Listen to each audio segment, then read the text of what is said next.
Pomodlíme sa, bratia a sestry. Bože, nejedného človeka si povolal do svojej služby. Nech dnes povoláš aj nás k životu v Tvojom kráľovstve. Začať žiť životom novým. Amen. Z úcty voči slovu Božiemu povstaňte a vypočujte si slová písma svätého, ako sú zapísané u evanjelistu Matúša v 2. kapitole, takto znejúce. Keď odišli, aj hľa anjel Pánov zjavil sa vo sne Jozefovi a povedal mu: Vstaň, vezmi dieťatko a jeho matku, uteč do Egypta a zostaň tam, dokiaľ ti nepoviem. Lebo Herodes bude hľadať to dieťatko, aby ho zahubil. Vstal teda v noci, vzal dieťatko a jeho matku a odišiel do Egypta. A bol tam až do smrti Herodesovej, aby sa naplnilo, čo Pán Boh riekol ústami proroka: Z Egypta som povolal svojho syna. Keď Herodes videl, že ho mudrci oklamali, strašne sa rozhneval a dal povraždiť všetky deti v Betleheme a v celom okolí, počnúc od 2-ročných nadol, podľa času, na ktorý sa dôkladne povypytoval mudrcov. Vtedy splnilo sa slovo proroka Jeremiáša. Hlas bolo počuť v ráme, mnoho plaču a náreku. Ráchel oplakávala svoje deti a nechcela sa dať potešiť, pretože ich niet.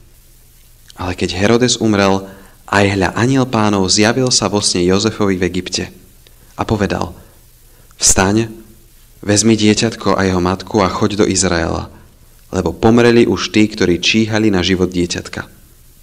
Vstal teda, vzal dieťatko a jeho matku a išiel do Izraela. Ale keď to počul, že Archelaos kráľuje v Judsku, miesto svojho otca Herodesa, bál sa tam ísť, tak či tak. Dostalo sa mu však napomenutia vo sne a odobral sa do Galilei. A príduc tam, usadil sa v meste zvanom Nazaret, aby sa naplnilo slovo prorokov, že sa bude volať Nazarecký. Amen. Toľko je slov z písma svätého.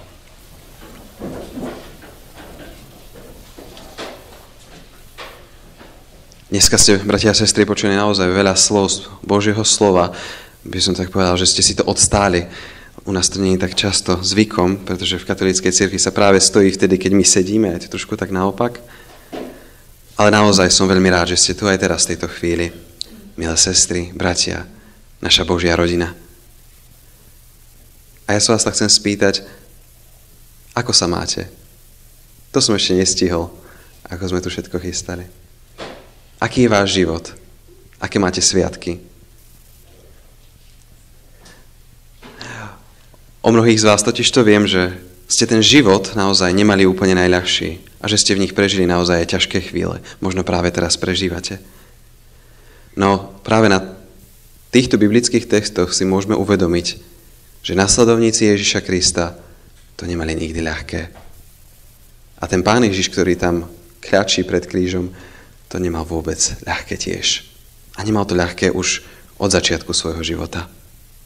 Pretože on sa nenarodil do kráľovskej rodiny, kde mu všetky potreby boli podávané na zlatom podnose. On sa narodil do úplne bežnej rodiny, úplne netradične, ako ste to mohli počuť včera. Hneď ako sa o Ježišovi, novom Mesiášovi, dozvedel kráľ Herodes od mágov z východu, nerozhodol sa ísť Bohu pokloniť a prijať túto radosnú zvesť. Ale zľakol sa a zachoval sa úplne ľudsky. Zľakol sa, že môže prísť o svoje postavenie a tak sa snažil tohto Božieho posla zbaviť. Asi toľko to pre neho znamenalo náboženstvo v jeho živote. Len akási príťaž, ktorej by sa bolo treba zbaviť. A tak je to možno aj pre mnoho ľudí dnes. Príťaž. Pretože kým nechodíme do kostola s chcením počúvať, tak je to všetko zbytočné. Je všetko zbytočné, kým Boha nenecháme zmeniť naše vnútra. A tak sa kresťanstvo, len ako náboženstvo, zvestovalo mnohým ľuďom, mnohým generáciám. Až tí ľudia vo svojom vnútri pochopili, že náboženstvo nemá žiadnu cenu. A preto možno nás tu nesedí tých 347 evanielikov, ktorých sa prihlásilo k evanielickej cirkvi v ščítaní. pred 2 rokmi. Mnohí ľudia sa rozhodli, že na Boha zabudnú. A býva tomu zvykom naozaj v krajinách, kde je ľuďom dobre. Vedeli by ste si tipnúť, kde sa majú ľudia najlepšie? Kde už najviac zabudli na Hospodina? Toto nebola iba rečnícka otázka, kľudne môžete odpovedať. Áno? V Amerike, dobre, aj to je, áno, určite. Ale tam máme silné také baptistické zbory, je tam veľa kresťanov celkom stále. Sú tam áno niektoré časti, kde nie sú kresťania, ale sú niekde, kde sú veľmi takí zarytí kresťania, by sme mohli povedať. Áno, tu mám brata, študuje v Čechách, áno, určite aj Česko sa dostalo. A sú to práve severské krajiny. Estónsko, Švédsko, Dánsko, Nórsko, dokonca aj Japonsko a Rusko. No časy sa menia. A aktuálne štatistiky, tabuľky ukazujú, že mladí ľudia, práve tá najmladšia generácia v Čechách začína znova veriť. Začína si uvedomovať a nechce veriť tomu, že by život mohol skončiť len tak. Že by neexistovalo nič po smrti. Nechcú sa s tým uspokojiť. A hľadajú niečo, v čo chcú veriť. Že život nekončí na tomto svete. A kým tá prvá tabuľka, ktorú som našiel, hovorila o tom, kde ľudia najviac zabudli, mohli by sme hovoriť o najateistickejších krajinách sveta, tak pre nás sú zaujímavejšie práve tie krajiny, kde viera je základom života každého jednotlivca. A čo myslíte? Ktoré sú to krajiny? Áno, sú to určite v Afrike, v Eurázii, alebo v tej časti Ázie, Afganistan. Je to práve tam, kde je ľuďom zakazované veriť. Kde možno ani nie je povolené veriť, alebo sa majú až tak príliš zle, že sami nechcú veriť tomu, že by tento život mohol končiť smrťou. Všetko naokolo ich volá veriť v Boha. Utrpenie za vec Božiu je však asi najlepšie vidno najmä v misii, ktorá sa organizuje v Číne. Tam je režimom zakazované veriť v Boha. Je to silný socialistický režim. Kresťanom sú veľakrát telefóny odpočúvané. Ľudia majú napichnuté domácnosti. Potajme si ich ľudia volajú, aby im rozprávali, v čo veria. Nemôžu sa spoločne stretávať tak ako my. Verejne, a to, že majú oznam, že stretneme sa 8:30 v nedeľu, ale musia odísť niekde, prejsť sa do hôr, kde ich nikto nevidí a nikto nepočuje. A naozaj ja sa poznám s jedným misionárom z Číny, ktorý mi osobne aj pravidelne posielal také novinky z jeho misijnej práce. A práve teraz uviedol v tom najnovšom vydaní jeden veľmi trefný príklad, ako Číňania môžu brať vieru v Boha vážne. Jeden čínsky misionár pracoval 364 dní v roku a domov sa vracal len na Vianoce. Mal rodinu, normálne mal dieťa, jedného syna a domov sa vracal len na Vianoce. A keď už teda toho 25. išiel na vlak, išiel sa vrátiť, hneď deň po Vianociach, jeho 5-ročný syn ho prosil, aby neodchádzal. A tak už stáli na tom nástupišti, ten syn plakal, keď videl otca odchádzať, veľmi nechcel, aby odišiel a prosil ho, aby nešiel. A čo myslíte, ako ten otec zareagoval? Musí ísť, dobre. A vy by ste ako zareagovali? Zvládli by ste vidieť to plačúce dieťa, vaše vnúča, ako strašne chce, aby ste ešte mohli chvíľku byť spolu? Otec mu povedal, choď preč odo mňa, Satan. On to bral ako pokušenie. Bral to ako pokušenie, že má byť ľahostajný. A tak vážne vnímal službu Bohu. Vnímal ju ako najpodstatnejšiu vec vo svojom živote a preto sa rozhodol za Boha aj trpieť. Ako je to s utrpením a s nami? Máme si teda aj my za Boha niečo odtrpieť a až potom budeme pravými kresťanmi? Máme sa nechať zabiť ako Štefán? Umučiť? Kričať pravdu ako krstiteľ? Alebo ako Bonhoeffer? Áno, my by sme si možno určite prijali, aby cesta s Bohom bola akoby na ružiach ustlané. Najradšej by sme si možno užili život a prežili ho v najväčšom pohodlí a luxuse. Ale Pán Boh nás veľakrát vyzýva aj vystúpiť zo svojej komfortnej zóny. Takisto, ako to spravil on. A takisto, ako to spravila Mária s Jozefom. Adoptívnym otcom, s ktorým museli odísť do exilu. Jozef si adoptoval dieťa a kvôli tomu dieťaťu musel trpieť. A dokonca, keď sa vrátili, nemohli sa vrátiť hneď späť do Izraela, pretože keby sa tam čokoľvek šuchlo o nejakom Ježišovi, Mesiášovi, hneď by ho dali zavraždiť. Preto keď sa vrátili z Egypta, idú trošku vyššie do Galilei, do Nazareta. A Nazaret to nebola dedina s veľmi dobrou povesťou sama o sebe. Mohli by sme povedať, že dneska ako keby mal byť Ježiš z rómskej osady, niekde pri Brezne. Ježiš to nemal ľahké. Mnoho si za nás vytrpel. A keď si to tak zoberieme, keď aj začal slúžiť, nemal podporu ani od svojich najbližších.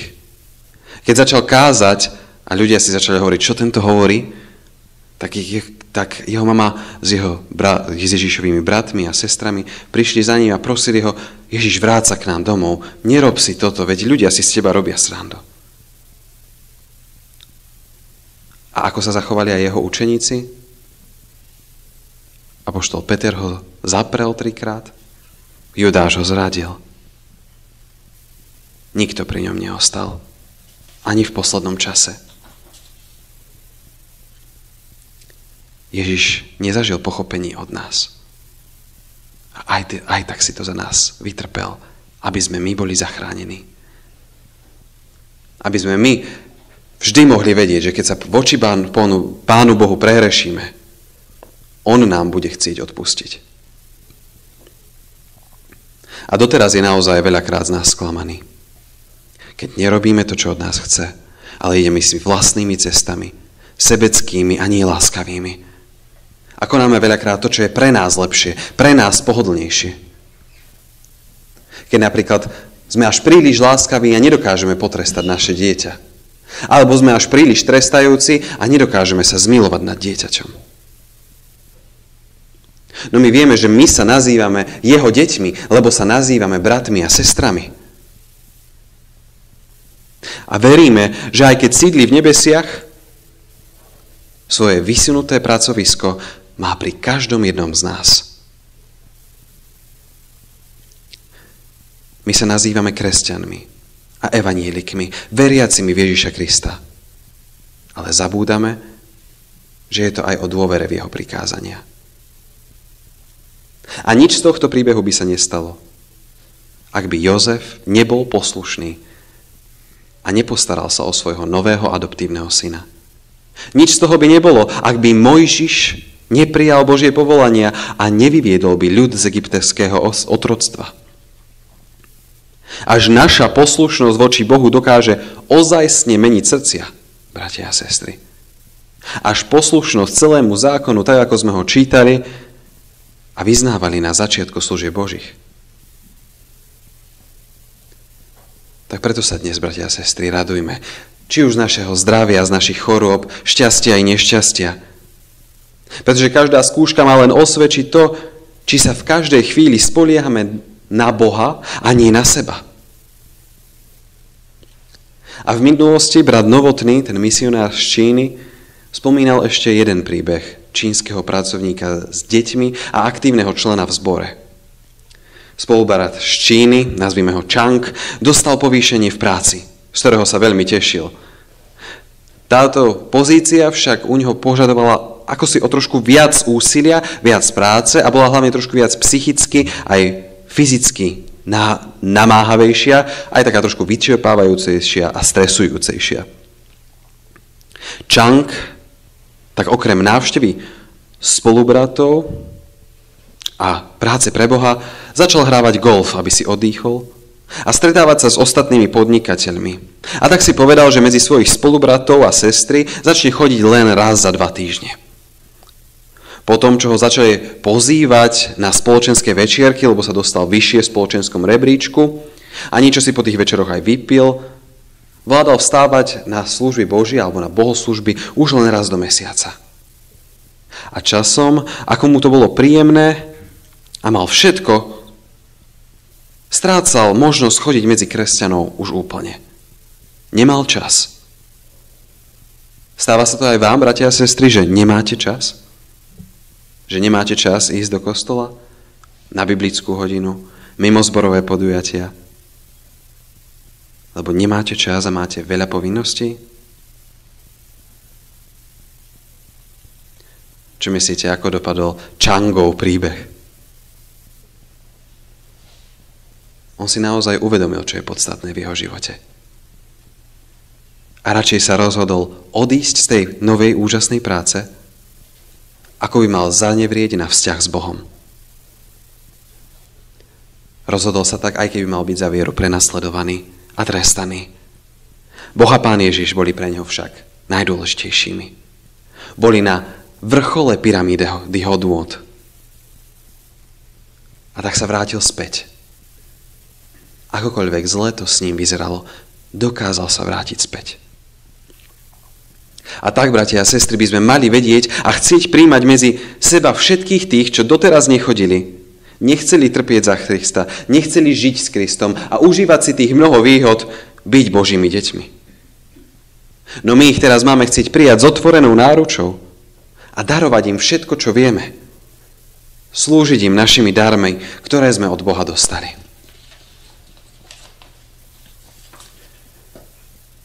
A tak si, bratia a sestry, uvedomme, že Boh je naozaj hodný nášho utrpenia. Nenadarmo sa hovorí, koho Pán Boh miluje, toho krížom navštevuje. My však veríme v Boha, ktorý robí všetko pre naše dobro, ktorý je len dobrý. A preto sa možno máme vedieť aj presťahovať, keď je treba. Výjsť zo svojho komfortu a slúžiť Bohu aj tam, kde nemáme vôbec svoju rodinu, blízkych.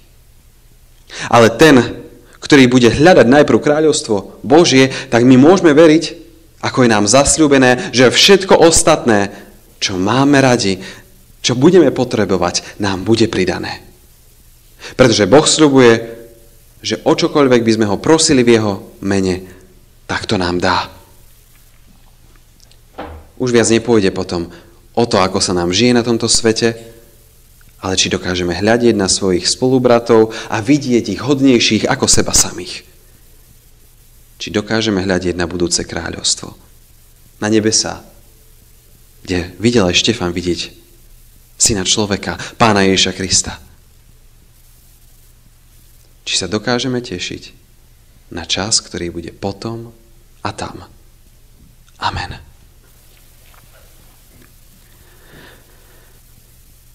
Pane Bože, Ty si počas svojho života veľa za nás vytrpel a my vieme, že my už nemusíme, ak budeme počúvať Tvoje prikázania. Ak pre nás bude podstatné len to, čo je podstatné pre Teba. Ak dokážeme zmeniť svoje hodnoty, zmeniť svoje nastavenie, zmeniť aj svoje názory, ale budeme príjmať to, čo je z Tvojho slova. A tak ťa prosíme, aby si zmenil naše srdcia. A ako Egypťania, teda Izraelci sa rozhodli odísť z Egyptu, tak aj aby sme my mali túžbu zmeniť ten náš stav, ktorý možno nie je dobrý. Máme rozhádané rodiny, máme neúprimné rodiny. Tak aby sme dokázali ukázať tú lásku, že toho druhého neodsúdime, keď nám čokoľvek povie. Že mu dokážeme ukázať lásku, že ho rešpektujeme taký, aký je.